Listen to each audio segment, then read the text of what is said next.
Little voice off in the record. Oh, I haven't pinned myself. Hold on.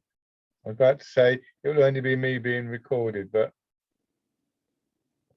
now it is. Right. So nice and easy, everybody. And as always, feel free to ask questions. Just unmute yourself, throw any questions out. Other than that, just thinking about your posture. Some of you will be familiar with the posture, but it's always worth running through a checklist. So you weight a little bit forwards in your feet. So if I'm doing this from the side, it's exaggerated. You see, I mean, I'm actually in my toes now, which is too far forwards, but you can see the angle of my body quite clearly there.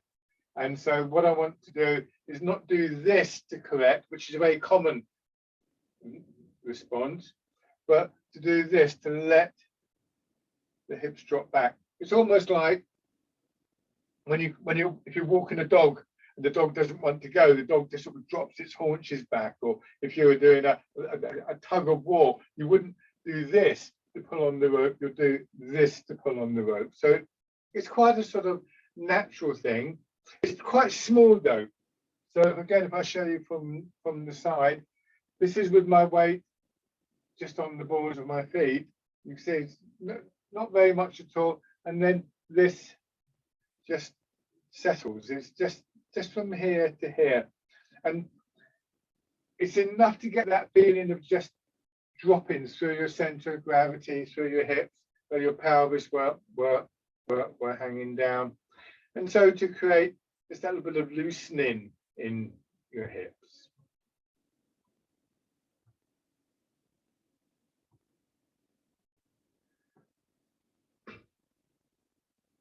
There's another very interesting aspect to this posture when we look at the top of it. And again, I'm going to exaggerate. So when I do this, boom, and I get this slight pull on my spine.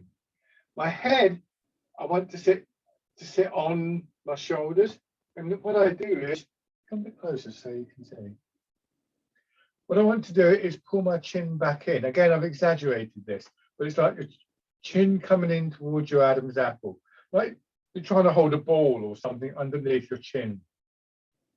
What that does, you'll see, if you look at the back of my head just here, if I keep my hand here, that work. See that? There, if I'm looking up, my hand is effectively down. I straighten up my neck a little bit, and then I just pull my chin in, and look how my fingers go up. Again, I'm exaggerating. That brings the crown of your head to the very top part of your body, the very highest part of your body. And the overall effect of this is that you feel as though you're kind of almost hanging from that spot. And so with that, plus your weight sinking down, it's like somebody's gently taken your spine and just drawn the spine out. I think I may have mentioned last week or the week before in one of the classes that the Chinese term for this is that the spine is the string of pearls, the pearl necklace. And so rather than thinking, you know, if you've got a necklace on your dressing table and it's all scrunched up, you don't take hold of it and go, right, I'm going to straighten it out. You might pull it out gently so you don't break anything. And in the same way, you get this lengthening through the back of your neck and through the base of your spine. It's a gentle pull on either end of your spine that just opens out the vertebrae, opens out the spaces between the vertebrae. The spine doesn't totally straighten. Your body's upright, but your spine has these very gentle, shallow curves in it. So that pulling movement may eventually just make some of those curves in your spine a little bit more shallow and bring the vertebrae more into line. From a physical point of view, that's very important. means the spine is better able to support your upper body. It means that your spine functions better in terms, spine holds the central nervous system. It's important blood vessels around there, important meridians in the spine. So all of those improve in their performance. But there's also this sense of just opening up, being upright without straining. If you pull yourself up like this and you're straining, sooner or later you're just going to collapse. But this is a much more, for want of a better term, organic way of opening up. And along with things like your hips dropping back and so on and so forth, gives you this very open quality in the upper part of the body without a straining.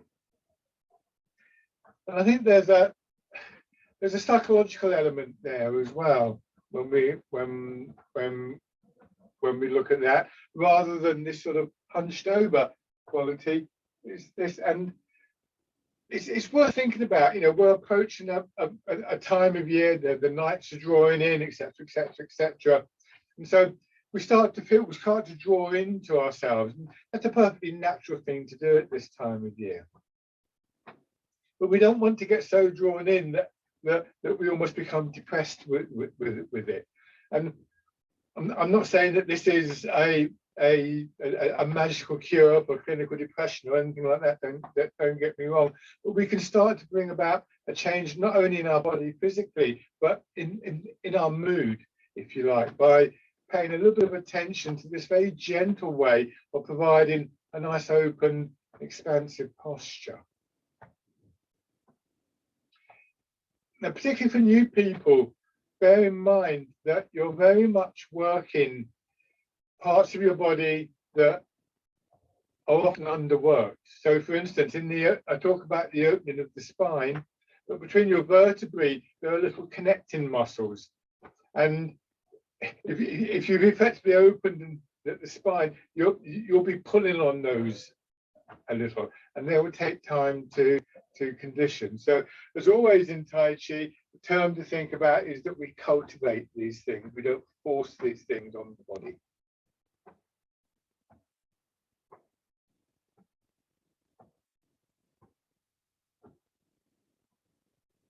And then raising your arms a little.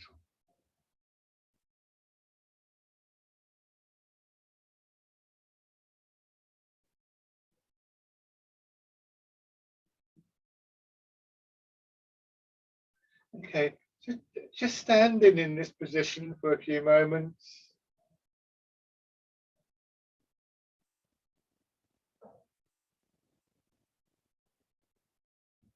A stronger feeling in your legs and your back, but this nice open quality through the front of your body. Just notice the effect on things like your breathing and any kind of sensations of movement within your body, if there is an effect.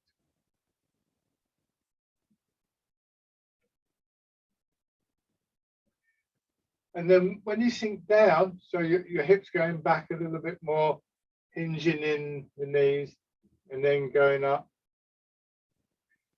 try and retain this openness in the upper part of your body. It's very tempting to sort of do something like this, to lean forward and up, but then that's just the upper body. And this openness allows the energy to circulate more freely and with less breaks, with less interruption. So that sense of connections through the body also improves.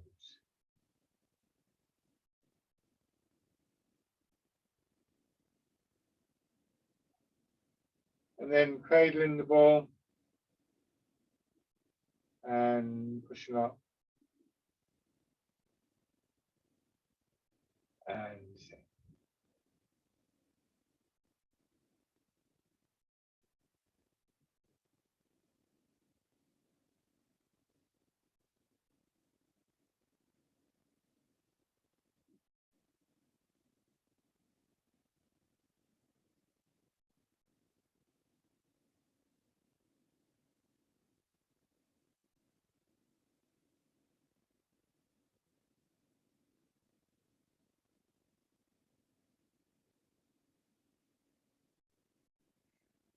And to gradually feel that your center of gravity settles more.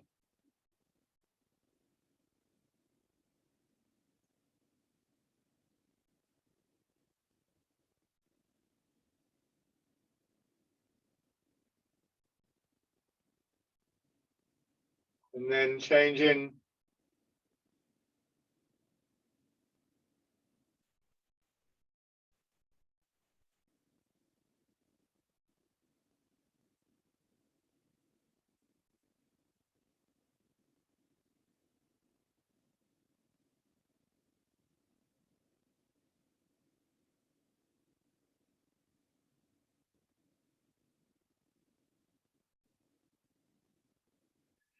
so again, resisting any temptation to do something like this. As I move, one of the kind of reference points could be that if I just let my hand drop down, I'm still moving the other hand, that my shoulder remains in line with my hip on each side. Again, if you're not sure about that, don't sort of force anything. Remember, again, slowly bringing these things into line and slowly getting used to them, to how they feel.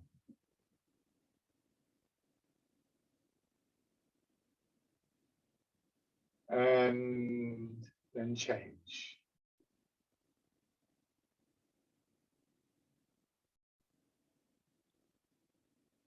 As your hands start to go above your head, notice any tendency to stiffen in your shoulders or lean back.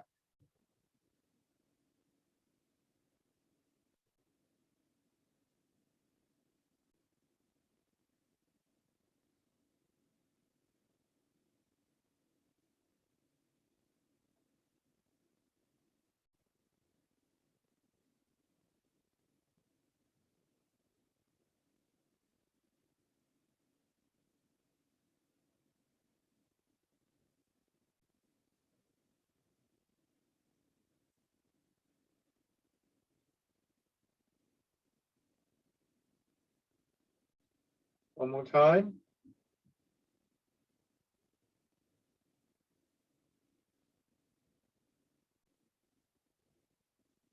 And then do this as a little sequence of 3. So as you push up, you feel the expansion in your belly, first of all, and then sink down. And then as you go into the wild goose, you feel the expansion in your belly, and then up into your solar plexus and the lower part of your chest. And then part in the clouds, belly and solar plexus, and then up, shoulders, head, and back down again. So you get to experience this gradual sort of expansion up your upper body from your legs in stages.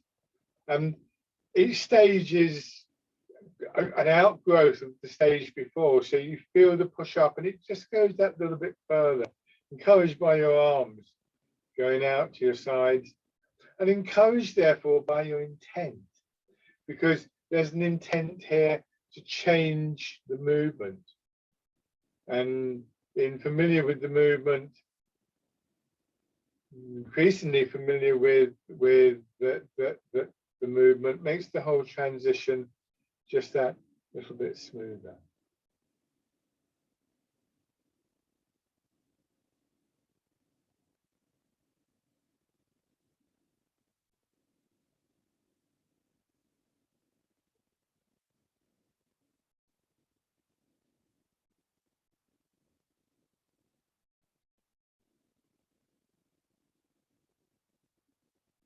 Do one more round.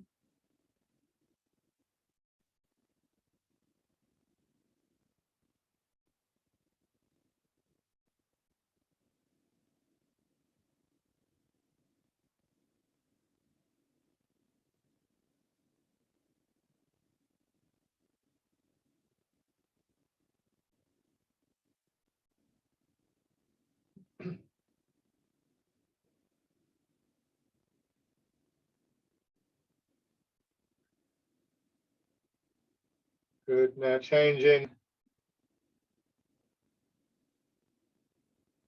dragon plucks the stars from the sky, following that same pattern. All the movements will follow those patterns.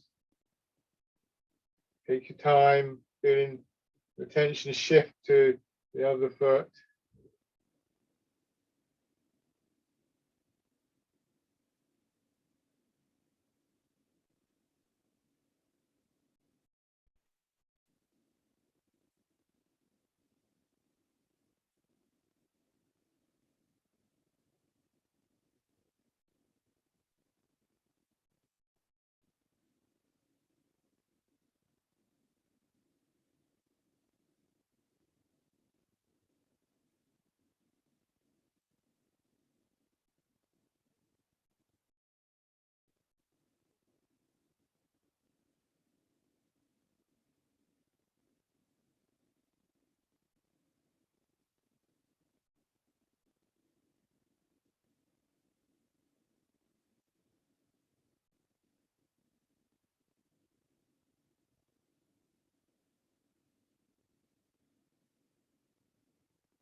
Now both hands together, pushing up the midline of your body, keeping your hands in front. This is another habit that we often have, that as we extend our arms, you're going to push out to the sides now, there's a tendency to pull them back. So we counteract that by actually sort of having them slightly in front of the body.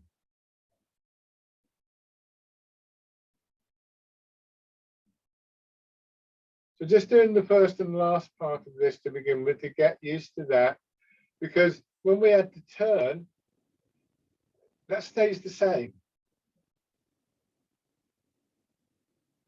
This is an alternating movement, pushing up and then pushing sideways through the palms of the hands. The starting and finishing point is beside your hips.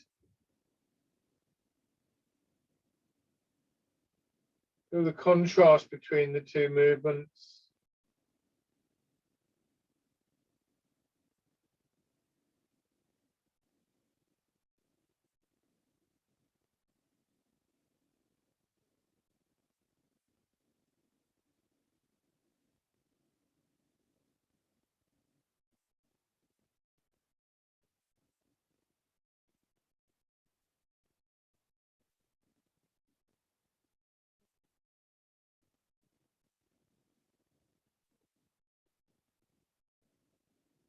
And then this time, as you push out, you turn a little bit in your hips, so your upper body changes angle, but your arms are still in the same position relative to your shoulders. You're not twisting your arms back. And the turn is in your hips and your waist, just as far as you're comfortable turning. Remembering this can be quite tight across your back, particularly the lower part of the back as you start to turn. So try and be very aware of what's happening in your back and whether there's any tendency to sort of tighten up, to stiffen up there as you turn.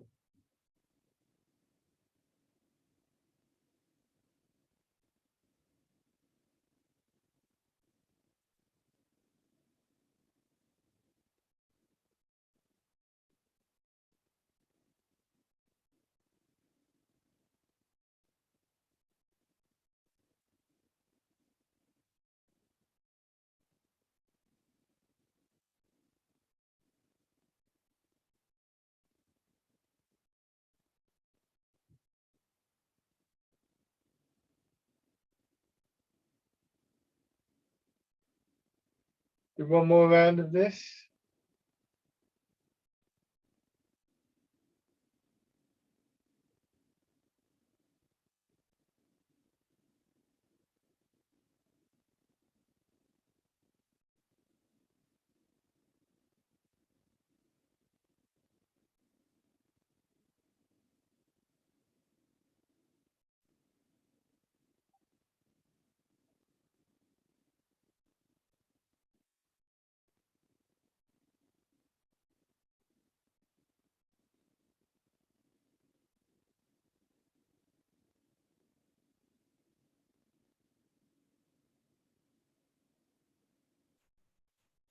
and then changing. Same thing, movement, building, expanding from your hip up towards your shoulder. Same thing again, your hands slightly in front. So from the side, as I push out here, you can see my little fingers there, my shoulders just slightly behind. Giving just enough room for my hand to pass down and gently brush the tip of my nose.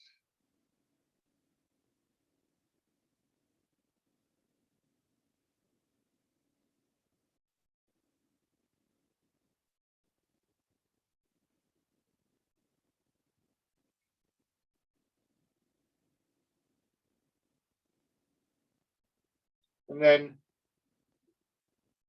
adding the turn.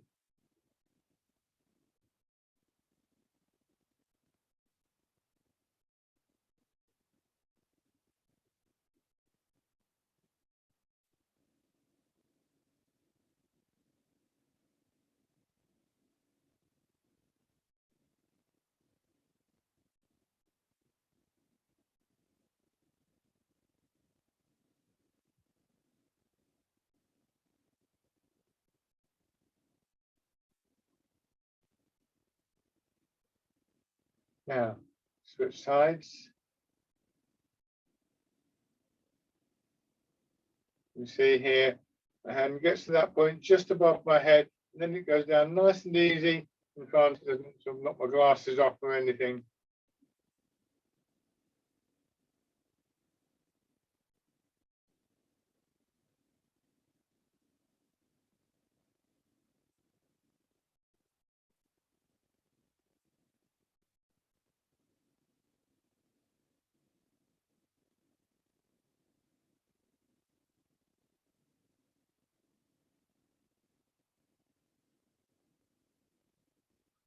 Now, sinking down,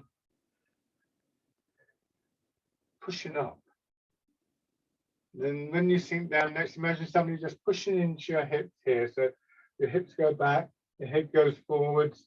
Coming up, remember, keeping the chin slightly pulled in. So as you come into position, you just feel this gentle uplift.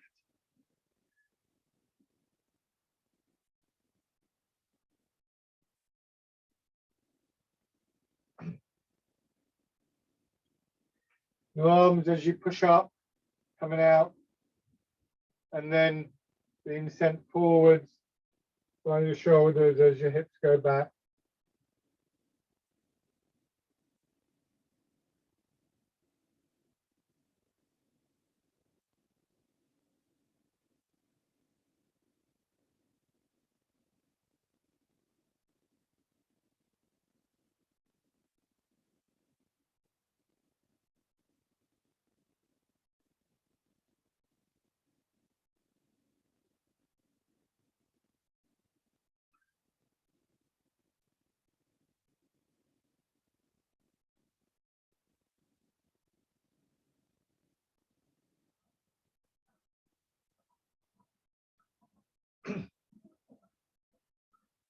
Now this time, come back to the upright, but then imagine somebody takes hold of the top of your trousers and just pulls you to the left, and the front of your body turns to the right. And then they pull you to the right and the front of your body turns to the left, of course.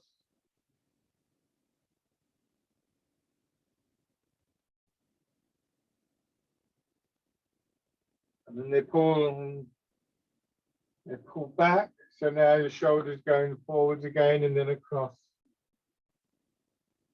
And so we're focusing very much on the opposite movement because it's really the essential movement. If we think of the body as just the front of our body, then we'll tend to get pulled forwards all the time. The counterbalancing movement helps to stabilize us and give a sense of the whole body moving. Your hands are in front of your hips as though they're resting on a table. This is polishing the table.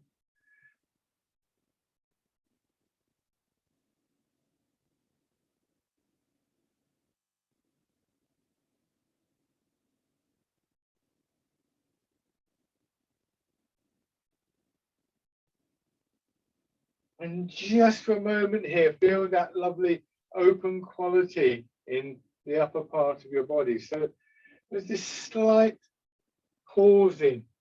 You're not in a hurry to go on to the next movement, just here. And then you turn.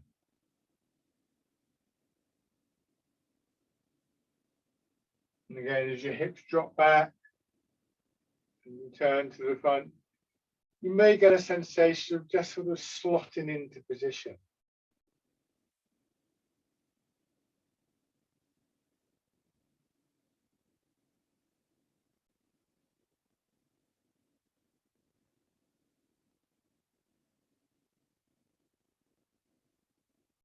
Polishing the table.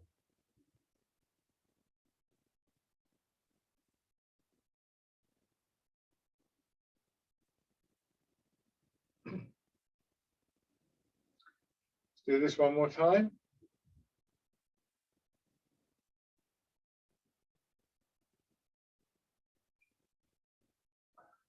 And stand again. Just remind yourself of this dual alignment of your hips dropping down and back, pulling downwards on the spine, the pelvis hanging from your spine, and the chin pulled in, raising the back of your head slightly.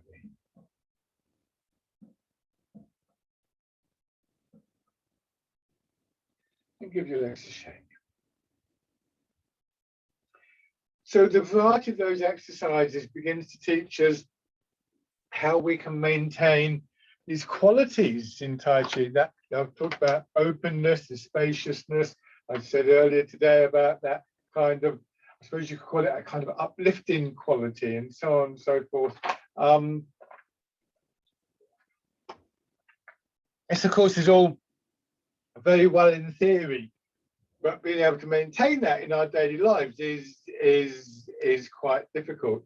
And I had a student once, she was a masseuse, and she often used to wear a sweatshirt saying, "Life takes it out of you, massage puts it back." I think the same could be said about Tai Chi, just this sense that we're able to just restore ourselves. So simply standing is actually a really good practice for mind and body, and one that's good to get into the hang of. We often dash from one thing to another. Just to remind you, when we do something like, say, for instance, rooting down, we sink down here and then we wait for the push up. When we transfer the weight, same thing, we don't just do this. We go into the posture, and there's a moment of just settling. I'm exaggerating this, but it's felt more than seen. But also, when we do rowing a boat in the middle of the lake, we do this. We come to the upright position here, and there's just a moment when we settle here and then push up. We don't go from here to here to here. And polishing the table, same thing. So there are these little points in the exercises themselves where we actually not exactly rest, but we just come back to this basic posture. And just for a moment, I suppose we have an appreciation of that.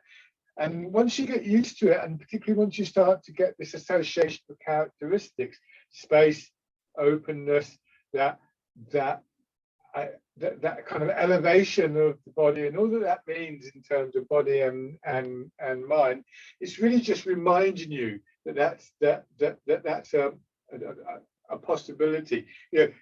On a busy day, and when it's a bit grim outside, and you've got to do you've got lots to do, and you're dashing from one place to another, it's easy to forget that. So an important element, I think, in these exercises is that they do actually remind us of things like that.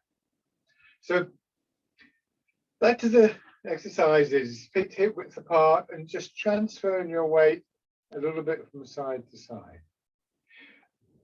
Those pauses remind me of the moments of, if you were to, say, bounce a ball against the floor, it wouldn't go to a point, it wouldn't come straight up in most cases, especially if the ball is a bit soft or the floor is a bit soft. It would land, and then there would be a few moments of compression, and then it would go up. And when you throw the ball up in the air, especially if you throw it on a curve, it seems to just hang in the air slightly and then come down. What in basketball they refer to as hang time. So if we imagine this movement as a circle from one leg, and then at the bottom of that circle, there's just that slight pause, and we go into the other leg and we get the push up and so on and so forth, then we start to notice that within each individual movement, there is this potential for pausing, for resting. It is as much to do with mind as it is to do with body. And in the Tai Chi classic writings, it's referred to at one point as the stillness within the movement.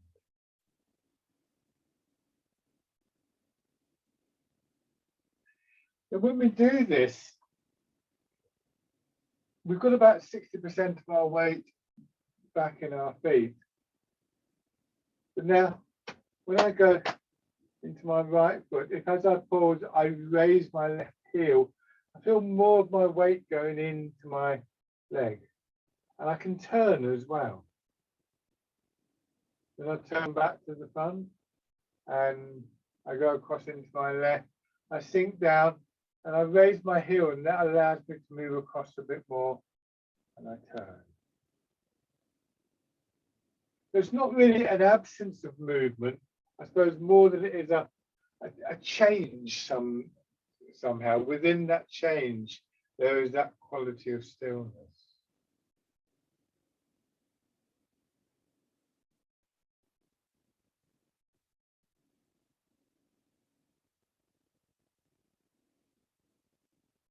Hands in front of you.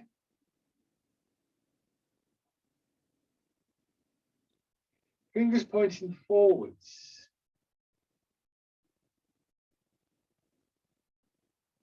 And then as you go into your left foot this time, raise your right hand in front of your shoulder. And as you turn your body, just let the arm extend. Turn it palm down and come back. Try and come back on the same line that your hand went out on. Turn palm up, and push up, and back.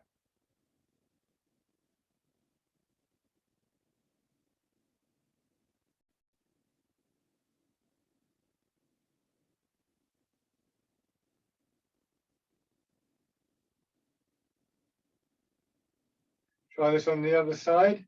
This hand is going to come up and turn your body, turn the hand palm down, come back down.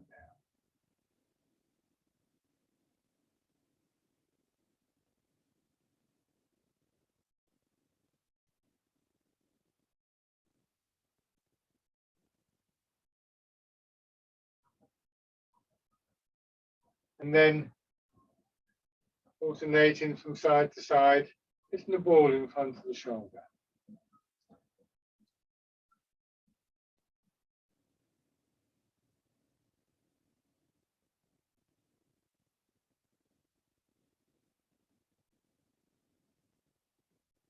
As your arm extends, make sure you're not causing a tight spot in the sort of corresponding area in your back.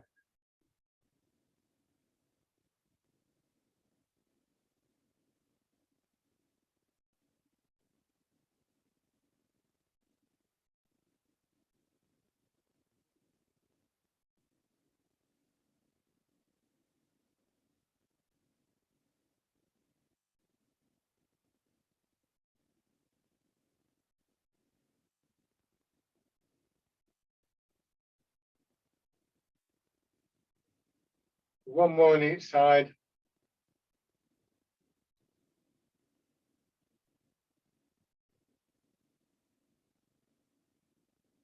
Coming back, turn both hands palm forward, angled out slightly. Turn again.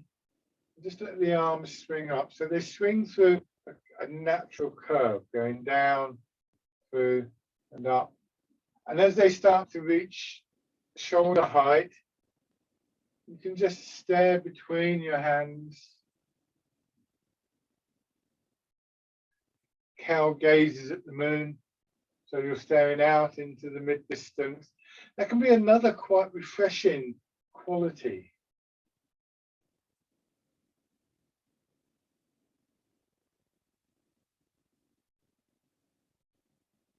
And maybe just a little bit further in the turn if it's comfortable.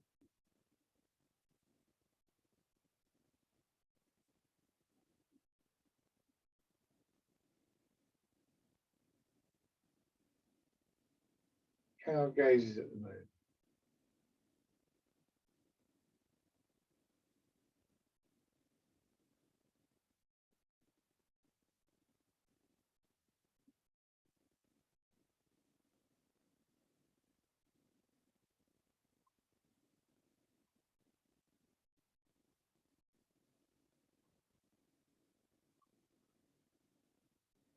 And then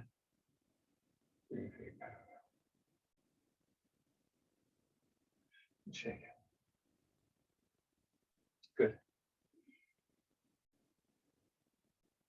1 foot forwards, hip width across your feet. So you stand in hip width in the basic parallel stance, and when we take a step forwards, we step along the same line. So for instance, if I use this pole here, and I'm quite straight.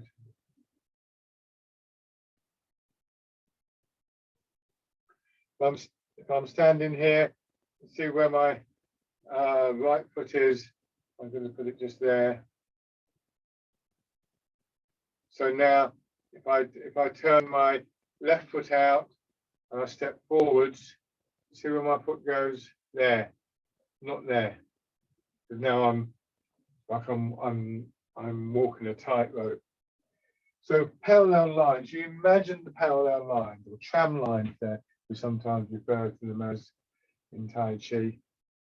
So 1 foot forwards, and this allows for this feel of the pelvis dropping through the space between your legs and transferring your weight and settling. So again, just quite deliberately, quite methodically pausing for a moment for the first couple of these, so that you reinforce this idea of the sinking element. And again, you'll find after a while, you don't really physically stop, but yet there is still a kind of reference, if you like, to the ground beneath your feet. And I think, when we're thinking about that quality of stillness, a good way of developing that is to get into the habit of bringing your attention to your feet, into the contact with the ground beneath you. And if you do that, or you can do it to the middle of your body, then when you're looking for that stillness, when things are getting on top and you feel as though you could do just a reminder that that stillness is there, eventually you'll have the neural pathway that would take you to that physical location in your body much more smoothly. It doesn't really matter which location it is, but the recommendation in Tai Chi would always be either for the soles of your feet and that contact with the ground, and or this area, the center part of your body, because this area is a bit like the hub of a wheel. And the hub of the wheel stays still while the wheel rotates around it. So then just beginning to raise your toes and your heel.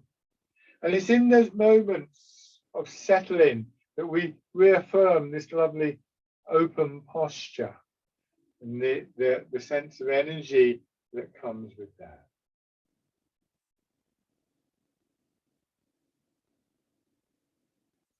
As we get better at doing this, I think probably that area of the belly is a better point of location. It's not quite so easy to muster. And always remember that this area sits on the ground. So the distinction isn't that big. But when we start to turn, the turn is around this point within the actual physical middle of your body. But I sometimes imagine this whole idea of being centered, of being rooted, of being still, being represented by a large ball that goes, goes from my belly down to the ground, like one of these big blue balls you get in gyms. And I'm just straddling it, shifting forwards and backwards, feeling the connection really from the center down into the foot.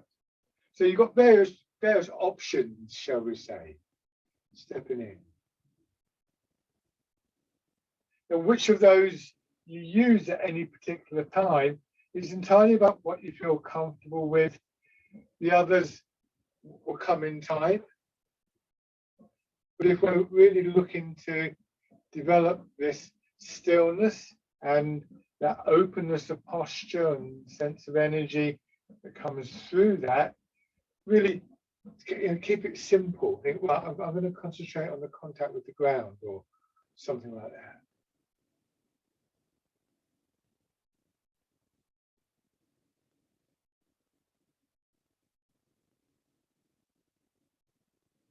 Okay, and then on the other side.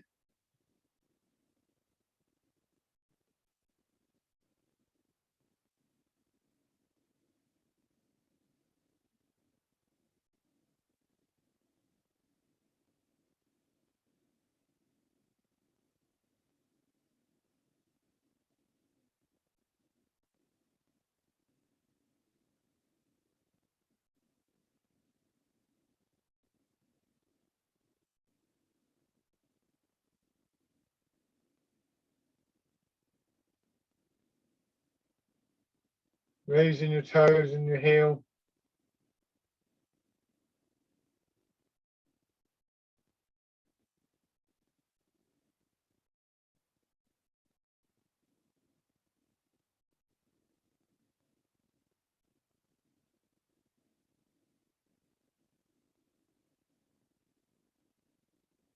Remember, hips sinking back always.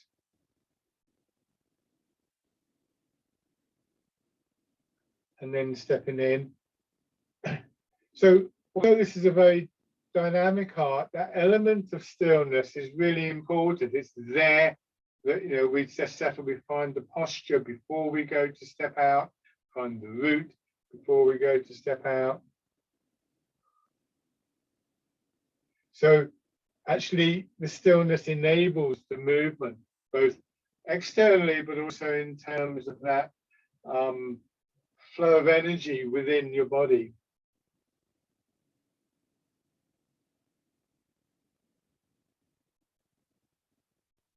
And taking a few full steps in whatever direction you have the space.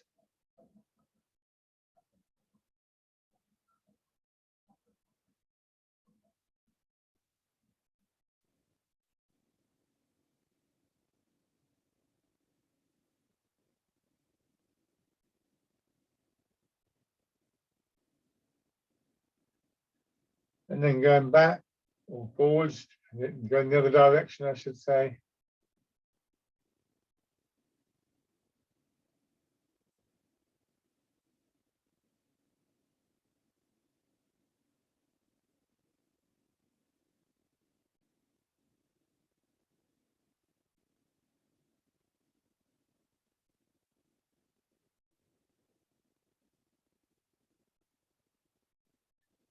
And shake out.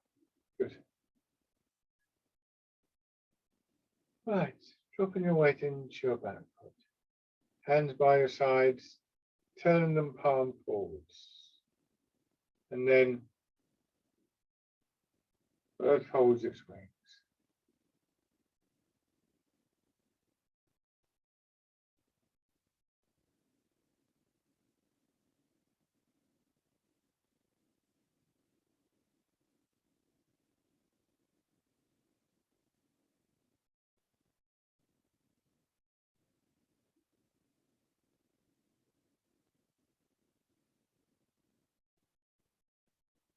So your hands and arms are hanging straight down from your shoulders, just rotating, winding in and out slightly. The forward and backward movement really comes very much from your feet, legs, transfer of your weight.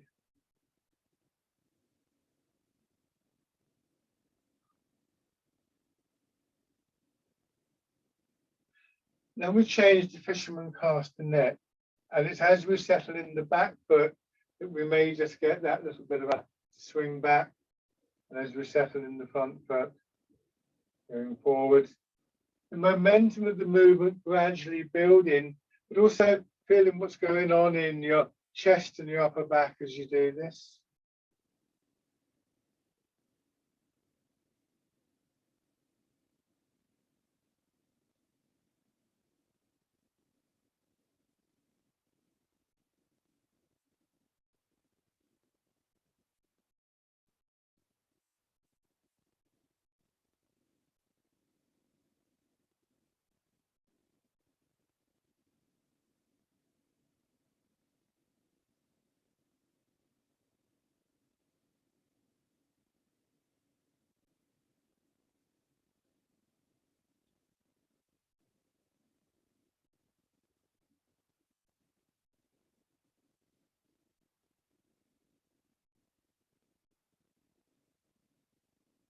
And then pushing away, your hands staying in line with your hips and your shoulders, just curving upwards, not overextending. And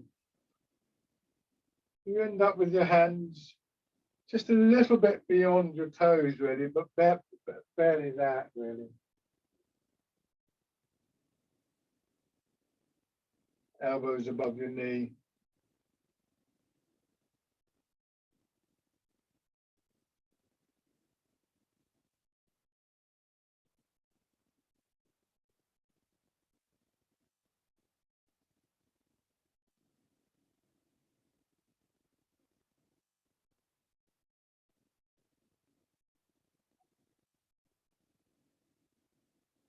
And then sink back, let your hands drop down to your hips, turn so that you can just let your arms swing out, go forward, settle into the front foot and turn.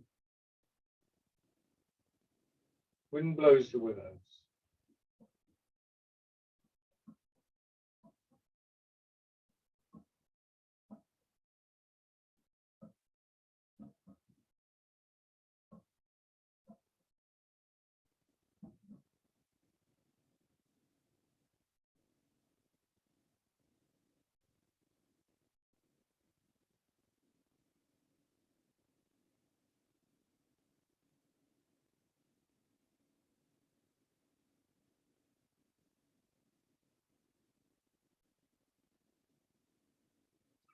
Raising your toes and your heel again. So this gets quite tricky. The number of things that are going on that could go wrong and make you wobble a little bit is increasing.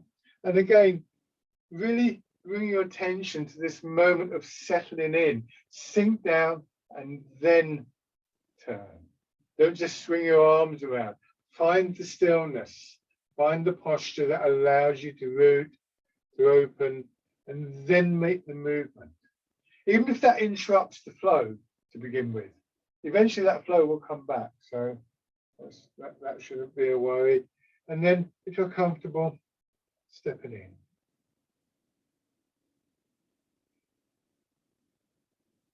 Tension in your foot as your arms go out, and then just bringing the empty foot in.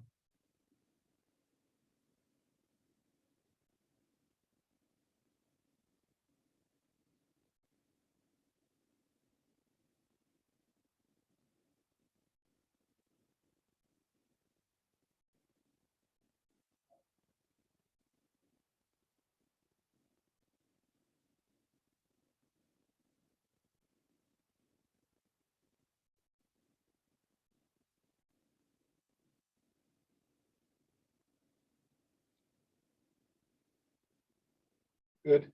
and then just shake out. So with that one, you could almost say, well, okay, so what I'm going to do is I'm going to move my weight forwards, and I'm going to settle down, and then I'm going to turn, and in turning, I raise my back foot. And that puts more of the weight there. So then I'm going to take another moment to settle in. And then as we do that, always concentrating on that stillness, we sink down, we feel the arms starting to swing out, and then we step in. Then we do the whole thing again. You place the foot, you move the weight back, you think, well, okay, I'm going to settle in. You can let your hands drop down because gravity is pulling them down. You raise your toes, nicely settled. There's the ground again, and then bring the foot in and turn. And there's nothing wrong with practicing like that. And then what you do is just keep practicing, and eventually the different stages overlap. It's a bit like, if you're learning to play a tune on a musical instrument, you might pick out the notes or something like that. But that's not the tune, that's just the notes that make it up. But eventually you get used to the fingering and being able to play the instrument, and then everything builds up from there. So this time have your left foot forwards, and bird folds its wings. So it's a good habit to get into that slight pause. And to be honest, you would never notice it if you weren't looking for it. Again, you might find, if you follow your breath at some point, the same thing happens between your in-breath and your out-breath, and out-breath and in-breath. Not holding your breath, it's just a natural, almost regrouping, really.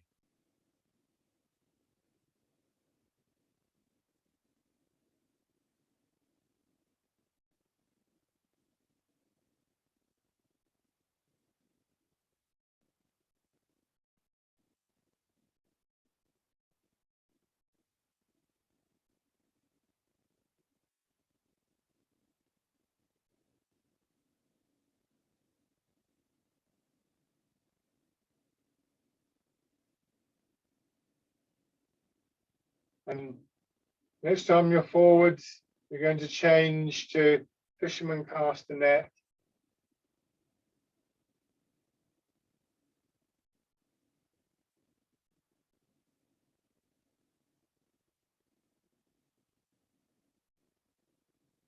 Eventually, that stillness within the movement and all the sort of advantages, physical, mental, emotional, that we start to appreciate through that, just becomes a more integrated part of how you move. And that's not just in Tai Chi, but hopefully in the wide world out there.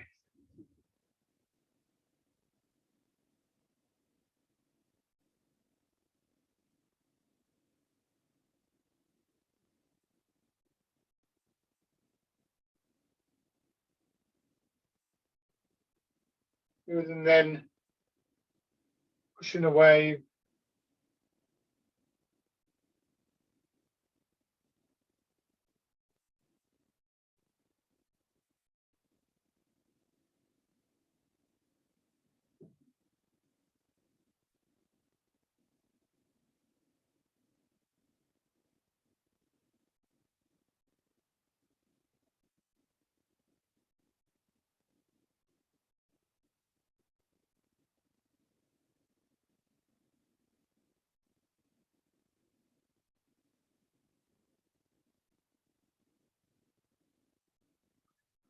Wind blows the willows.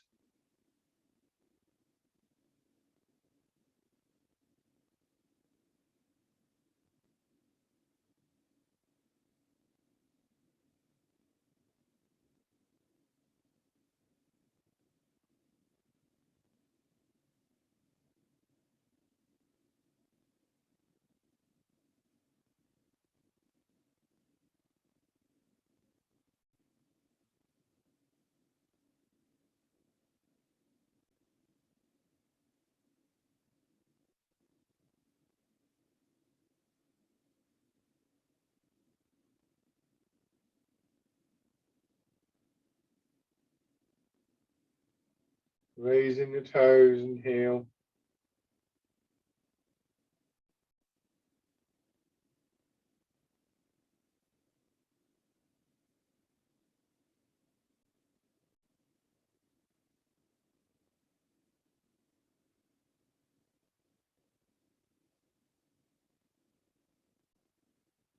And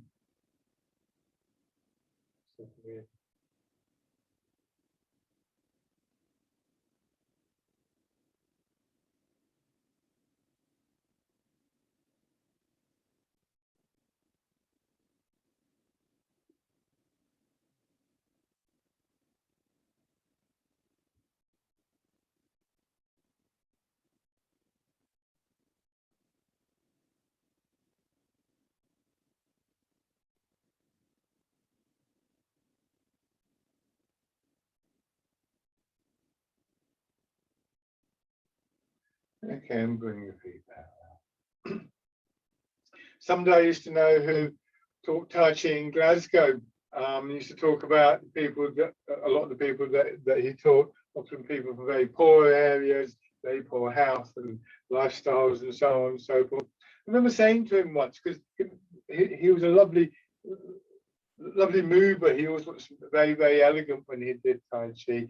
And I asked him, you know, if he could sum up what he was trying to achieve for these people. And he thought about it quite strongly for a few moments. Said that he was trying to raise spirit. And I don't think he meant the odd glass of whiskey. And I think that was quite an interesting feeling, that, you know, kind of like, you know, when he would talk about people and, you know, said their various lifestyle and, you know, issues associated with poverty and so on and so forth. And the idea that this wasn't necessarily a kind of physical thing to raise the spirit. I think that's an interesting sort of view of what Tai Chi can do. The spirit in Chinese is referred to as the Shen, and the seat of the Shen is actually in the head. Some of you will recognize the term Upper Dan Qian, and that's where we find the Shen, this aspect of the body's energy that's much more like a kind of gaseous quality, an uplifting quality in that sense. So this all kind of ties in with what I've been talking about, and right down to the raises of the back of the head and so on and so forth. This is also a good exercise for that. So if you're feeling a bit gloomy as the sun sets, this can be quite a good practice. Just simply tapping over your face.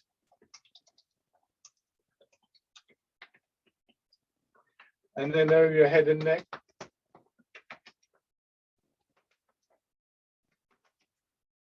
Down to one shoulder. And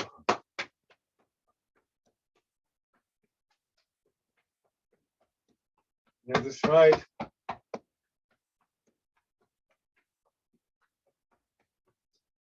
Onto your back.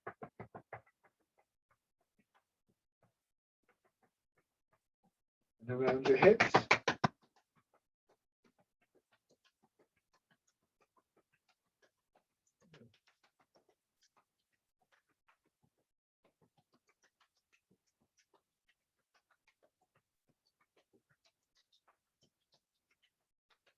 In your belly.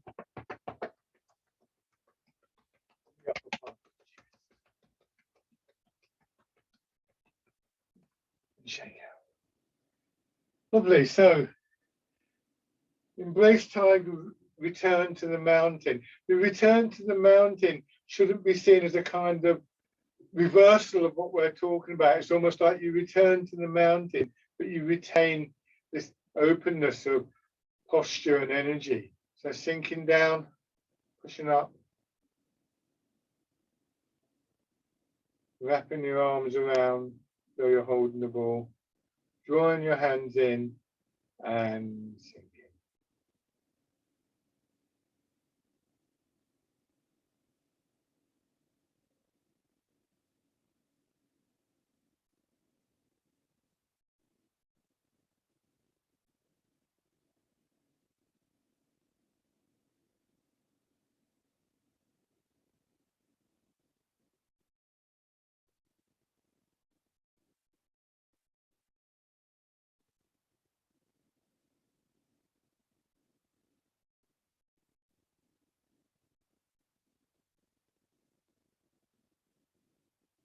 One more time.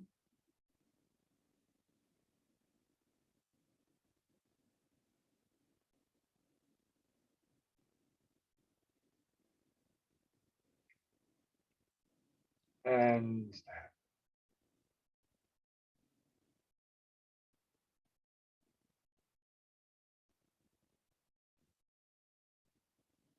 give your legs a shake. Lovely. Thank you very much, everybody. Cheers, Mike. That was so. Very